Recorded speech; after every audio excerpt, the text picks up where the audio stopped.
नमस्कार। आज के इस ई कंटेंट में आप सभी छात्रों का स्वागत है। मैं रविंद्र कुमार बादल, सहायक आचार्य समाजशास्त्र, राजकीय स्नातकोत्तर महाविद्यालय 12। बच्चों, आज हम लोग सामाजिक मानव शास्त्र के अंतर्गत परिवार के प्रकार बीए पार्ट 3 पेपर 2 इसके अंतर्गत परिवार के प्रकार के बारे में अध्ययन करेंगे। सबसे पहले इसके अंतर्गत विभिन्न समाजों में परिवार के अनेक रूप देखने को मिलते हैं, जो कि वहाँ की भौगोलिक, सामाजिक, सांस्कृतिक, आर्थिक एवं राजनीतिक परिस्थितियों का परिणाम है। सदस्यों की संख्या, विवाह के स्वरूप एवं परिवार में स्त्री पुरुषों की सत्ता, निवास और वंश नाम आदि के आधार पर परिवारों को विभिन्न प्रकारों में वर्गीकृत किया गया है।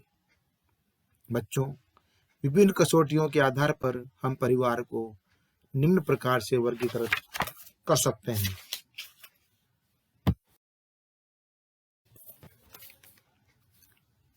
बच्चों, सबसे पहले हम संख्या के आधार पर परिवार इसके बारे में अध्ययन करेंगे। इसके अंतर्गत 3 भाग बताए गए हैं। नंबर 1, केंद्रीय, मूल, नाभिक या दाम्पत्य मूलक परिवार। बच्चों, इसके अंतर्गत परिवार का सबसे छोटा रूप है, जो एक पुरुष, एक स्त्री तथा अनेक आश्रित बच्चों से मिलकर बना होता है। इसमें अन्य रिश्तेदारों को सम्मिलित नहीं किया जाता है और यहाँ तक कि बच्चे भी अविवाहित होने तक ही इसके सदस्य होते हैं। वर्तमान में औद्योगिक नगरीय समाजों में इस प्रकार के परिवारों की संख्या बढ़ती जा रही है। दूसरा है संयुक्त परिवार, जिसको अंग्रेजी में जॉइंट फैमिली कहा जाता है। इसके अंतर्गत एक संयुक्त परिवार में 3 या 3 से अधिक पीढ़ियों के सदस्य साथ साथ एक ही घर में निवास करते हैं। उनकी संपत्ति सामूहिक होती है। वे एक ही रसोई में बना भोजन करते हैं और सामूहिक पूजा में भाग लेते हैं और परस्पर किसी न किसी नातेदारी व्यवस्था से संबंधित होते हैं। परिवार के सदस्य एक दूसरे के प्रति अधिकारों और दायित्वों को भी निभाते हैं। तीसरा है विस्तृत परिवार। इस प्रकार के परिवार में सभी रक्त संबंधी व अन्य संबंधी भी सम्मिलित होते हैं। ये एक पक्षीय अर्थात मातृपक्ष या पितृपक्ष या द्विपक्षीय भी हो सकते हैं। ऐसे परिवारों में संबंध व रिश्तेदारी का भी ठीक ठीक ज्ञान नहीं हो पाता है और ऐसे परिवारों के सदस्यों की संख्या बहुत अधिक होती है। इन सभी सदस्यों का निवास स्थान और कार्य एक ही होता है और वे परिवार के मुखिया को सम्मान की दृष्टि से देखते हैं।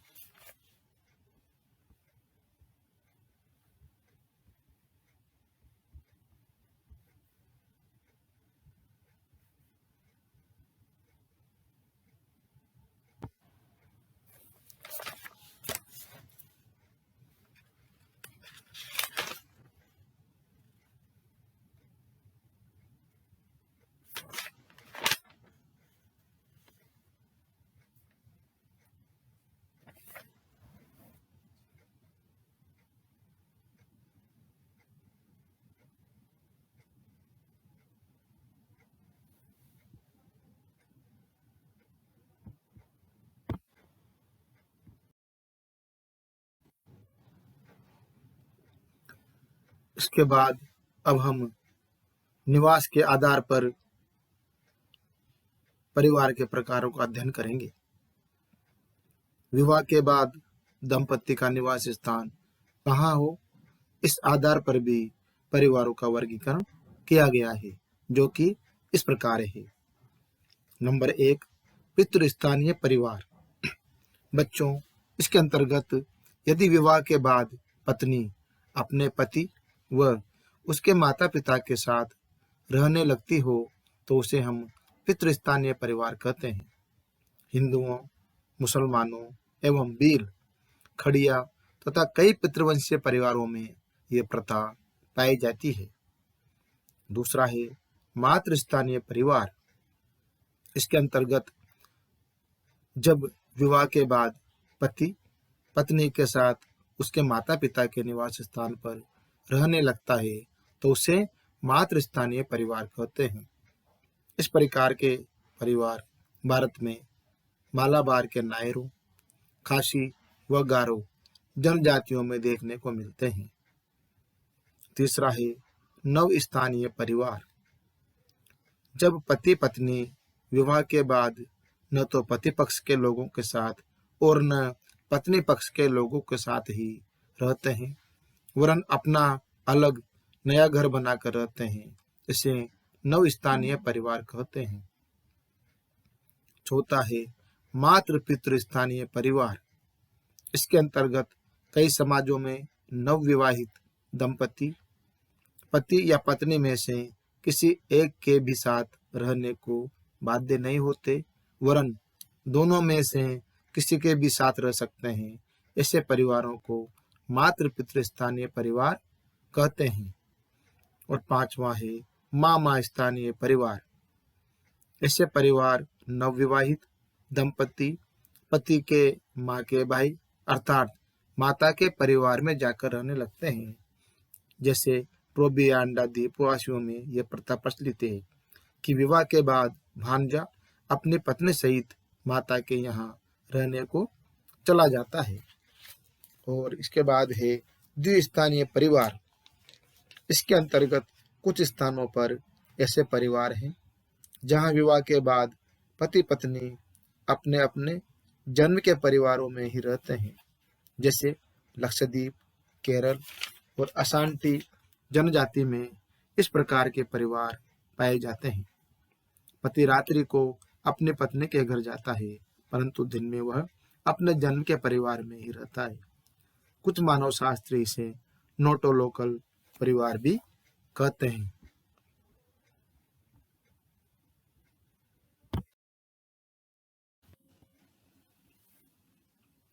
इसके बाद अब हम अधिकार के आधार पर परिवार के कितने प्रकार होते हैं उनके बारे में अध्ययन करेंगे। बच्चों, परिवार में माता पिता में से किसकी सत्ता चलती है या किसे अधिक अधिकार प्राप्त है, इस आधार पर परिवारों को दो भागों में बांटा गया है। नंबर 1, पितृसत्तात्मक परिवार। ऐसे परिवारों में सत्ता एवं अधिकार पिता व पुरुषों के हाथ में होते हैं और वे ही परिवार का नियंत्रण करते हैं। पितृसत्तात्मक परिवार कहलाते हैं। दूसरा है मातृसत्तात्मक परिवार। ऐसे परिवारों में पितृसत्तात्मकता के विपरीत माता या स्त्री में ही अधिकार तथा सत्ता निहित होती है और वही पारिवारिक नियंत्रण बनाए रखने का कार्य करती है। कभी कभी कोई पुरुष भी उसकी तरफ से यह कार्य कर सकता है। कहीं पर स्त्रियों को यह अधिकार वास्तविक है तो कहीं नाम मात्र के। इस प्रकार बच्चों, मातृसत्तात्मक एवं मातृवंशीय परिवारों की मैकाइवर एवं पेज ने निम्न विशेषताएं भी बताई है। जैसे मातृसत्तात्मक परिवारों में बच्चों का वंश परिचय एवं वंश नाम माता के परिवार के आधार पर तय होता है। अतः संतानें पिता के कुल या वंश के स्थान पर माता के वंश की मानी जाती है। अन्य शब्दों में कहें तो पितृवंश के स्थान पर मातृवंश महत्वपूर्ण होता है। इसके अंतर्गत विवाह के बाद पति ही पत्नी के घर जाकर निवास करता है और उसके परिवार का सदस्य बन जाता है। स्त्री अपने पति के घर नहीं जाती है। ऐसे परिवारों में पुत्र को पिता से कोई संपत्ति भी नहीं मिलती है और संपत्ति के अधिकार मातृपक्ष से ही तय होते हैं। संपत्ति एवं पद का उत्तराधिकार मामा से भांजों को प्राप्त होता है। ट्रावनकोर कोचीन में राजा का उत्तराधिकारी राजा का पुत्र न होकर उसका भांजा ही होता है। मातृ सत्ता का यह अर्थ नहीं है कि स्त्री को ही आर्थिक, सामाजिक और राजनीतिक अधिकार प्राप्त होते हैं। पुरुषों को भी इन अधिकारों से वंचित कर दिया जाता है।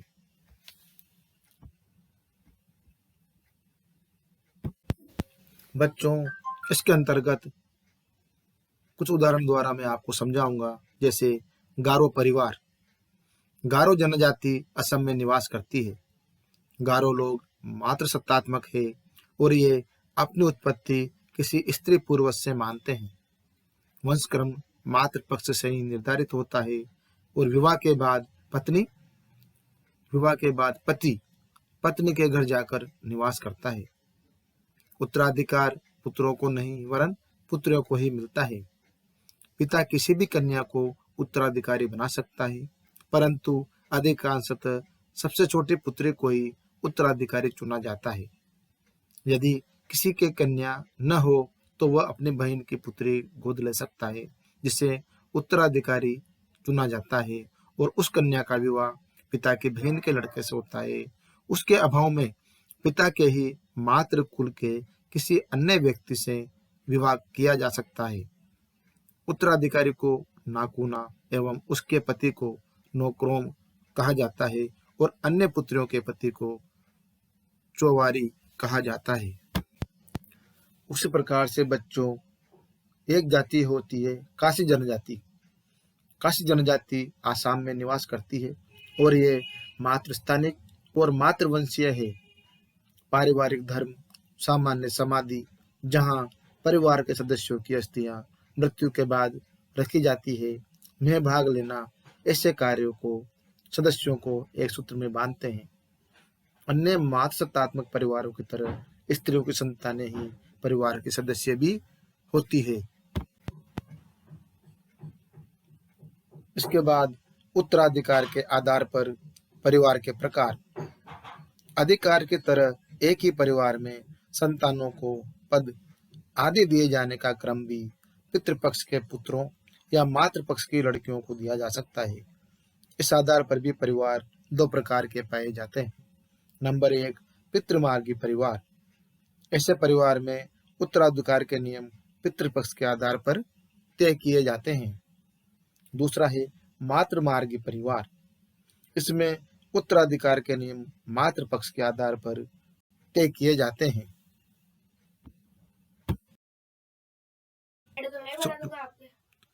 इसके बाद वंश नाम के आधार पर परिवार के प्रकारों के अध्ययन करेंगे। बच्चों, परिवारों का वर्गीकरण वंश नाम के आधार पर भी किया जा सकता है। वंश नाम के नियम एक व्यक्ति को जन्म से ही किसी विशिष्ट संबंधी समूह से संबंध करते हैं। नंबर 1, पितृवंशीय परिवार। ऐसे परिवारों में वंश परंपरा पिता के नाम से चलती है। पुत्रों को पिता का ही वंश नाम प्राप्त होता है। हिंदुओं में परिवार पितृवंशीय होते हैं। दूसरा है मातृवंशीय परिवार। ऐसे परिवारों में वंश परंपरा माता के नाम से चलती है और माँ से पुत्रियों को वंश नाम प्राप्त होता है। जैसे मालाबार के नायरों में यही प्रथा है। तीसरा है उभयवाही परिवार। कुछ परिवारों में वंश परिचय वंशानुगत संबंध पर निर्भर न होकर सभी निकट के संबंधियों पर समान रूप से आधारित होता है। ऐसे समाजों में पैतृक व मातृक दोनों वंश नाम परंपराएं साथ साथ चलती है। उभयवाही परिवारों में एक व्यक्ति अपने दादा दादी एवं नाना नानी चारों संबंधियों से समान रूप से संबंधित रहता है। जैसे इसका आधुनिक उदाहरण है एडिस्टन द्वीपवासी है।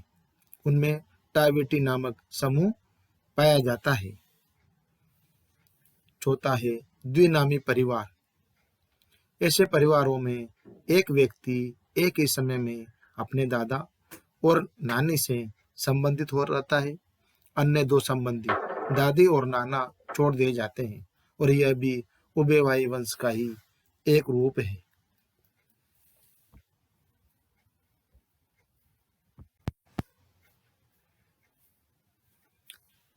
इसके बाद विवाह के आधार पर परिवार के प्रकार। किसी समाज में प्रचलित विवाह की रीति के आधार पर निर्मित परिवारों को हम प्रमुखतया दो भागों में बांट सकते हैं। प्रथम एक विवाही परिवार एवं द्वितीय बहुविवाही परिवार, और इसके भी उपभाग हैं जिनको भी हम यहाँ पर बताएंगे। एक विवाही परिवार। एक विवाही परिवार एक पुरुष व एक स्त्री के सम्मिलन से बनता है। इसमें पति पत्नी एवं उनके अविवाहित बच्चे होते हैं, और एक विवाही परिवार में पुरुष को एक समय में विवाह तो केवल एक स्त्री से ही करने दिया जाता है, परंतु उसे रखेल रखने की आज्ञा हो सकती है। पत्नी की मृत्यु के बाद पुरुष व पुरुष की मृत्यु के बाद स्त्री पुनः विवाह कर सकते हैं। इसी प्रकार तलाक हो जाने के बाद भी स्त्री व पुरुष को पुनः विवाह की स्वीकृति मिल जाती है। दूसरा है बहुविवाही परिवार। ऐसे परिवार में एक समय में एक से अधिक यौन साथी स्वीकृत होते हैं। इसके अनेक रूप हैं, जैसे बहुपत्निक परिवार। जब एक पुरुष को एक समय में एक से अधिक स्त्रियों से विवाह करने की स्वीकृति होती है तो उसे बहुपत्निक परिवार कहते हैं। मुसलमानों में एक पुरुष को 4 तक पत्नियां रखने की स्वीकृति है। भारत में नागा, बेगा तथा गोंड जनजातियों में बहुपत्निक परिवार पाए जाते हैं। बहुपति विवाही परिवार। जहां एक स्त्री एक समय में एक से अधिक पुरुषों से विवाह करती हो तो उसे बहुपति विवाही परिवार कहते हैं। इसके भी दो रूप हैं। एक वह परिवार जिसमें सभी भाई मिलकर एक स्त्री से विवाह करते हैं, इसे भातृ बहुपतिक परिवार कहते हैं। द्वितीय अभातृ बहुपतिक परिवार, जिसमें पति एक दूसरे के भाई न होकर अन्य रिश्तेदार भी हो सकते हैं। इस प्रकार के परिवार जौनसार बाबर के कस, नीलगिरी के टोडा एवं कोटा तथा मालाबार के नायर लोगों तथा तिब्बत में पाए जाते हैं। और अंतिम है समविवाही परिवार। जब कई भाई या पुरुष मिलकर स्त्रियों के एक समूह से विवाह करें और सब पुरुष सब स्त्रियों के समान रूप से पति हों तो वह समविवाही परिवार कहलाता है। इसके बाद है परिवार के कुछ अन्य स्वरूप। इनको भी 5 भागों में बांटा गया है। नंबर 1, जन्म मूलक परिवार। बच्चों, यह परिवार जिसमें एक व्यक्ति जन्म लेता है और जहां उसका पालन पोषण होता है, जन्म मूलक परिवार कहलाता है। ऐसे परिवार में व्यक्ति के माता पिता एवं अविवाहित भाई बहन होते हैं। दूसरा है प्रजनन मूलक परिवार। ऐसे परिवार का निर्माण व्यक्ति विवाह के बाद स्वयं करता है। इसमें एक पुरुष, उसकी पत्नी एवं उसके अविवाहित बच्चे होते हैं। एक ही परिवार एक व्यक्ति के लिए जन्म मूलक परिवार हो सकता है और वही दूसरे के लिए प्रजनन मूलक परिवार। तीसरा प्रकार है समरक्त परिवार। लिंटन महोदय ने परिवार के 2 प्रकार बताए हैं, समरक्त परिवार एवं विवाह संबंधी परिवार। समरक्त परिवार में सभी सदस्य रक्त से संबंधित होते हैं और कोई भी विवाह संबंधी उसमें नहीं रहता। उदाहरण के लिए नायर परिवार, जो कि मातृसत्तात्मक है, में पति यदा कदा ही अपनी पत्नी के यहाँ आकर रहता है। अधिकांशतः एक स्त्री के सभी वंशज ही उसमें रहते हैं। ऐसे परिवार की सदस्यता व्यक्ति को जन्म के आधार पर प्राप्त होती है। चौथा है विवाह संबंधी परिवार। ऐसे परिवारों में रक्त संबंधी एवं विवाह संबंधी दोनों ही साथ साथ रहते हैं, परंतु यहाँ मुख्य जोर रक्त संबंध पर ही दिया जाता है। वर्तमान में पाए जाने वाले एक विवाही परिवार जिसमें स्त्री व पुरुष साथ साथ रहते हैं, विवाह संबंधी परिवार कहे जाते हैं। 5वां है प्रेत परिवार। इसको अंग्रेजी में गोस्ट फैमिली कहा जाता है। इस प्रकार के परिवार का उल्लेख इवांस प्रिचार्ड ने किया है, जो कि अफ्रीका की न्यूर जनजाति में प्रचलित है। अफ्रीकी जनजातियों में यह विश्वास है कि प्रत्येक को विवाह करने का अधिकार है, जिससे उनका वंश कायम रह सके। कभी कभी विवाह से पूर्व ही किसी व्यक्ति की मृत्यु हो जाती है, या किसी पुरुष के केवल लड़कियां ही होती है, या उसके लड़के बड़े होने से पूर्व ही मर जाते हैं। ऐसी परिस्थिति में उसके निकटतम बंधुओं का यह कर्तव्य होता है कि वे उन मृत पुरुषों के नाम पर विवाह करें। ऐसे विवाह से उत्पन्न संतानें मृतक की मानी जाती है। न्यूर लोगों में एक विवाह प्रथा प्रचलित है, इसलिए इस पति का भी कोई उत्तराधिकार नहीं होगा और किसी अन्य संबंधी को उसके लिए भी प्रेत विवाह करना होगा। यहाँ पर हमारे समाजशास्त्री इवांस प्रिचार्ड ने न्यूर लोगों में विवाहों की संख्या भी उतनी ही पाई जितनी संख्या साधारण विवाहों की थी। एक प्रेत परिवार में प्रेत अर्थात पिता, उसकी पत्नी, उनके बच्चे और वे रिश्तेदार जो प्रेत के प्रति उत्तरदायित्व निभाने के कारण उनके जनक होते हैं, रहते हैं, प्रेत परिवार कहलाते हैं। बच्चों, आज हमने परिवार के संपूर्ण प्रकारों के बारे में अध्ययन किया और विस्तार से आप लोगों को समझाया। जरूर आप लोगों को समझ में आया होगा। धन्यवाद।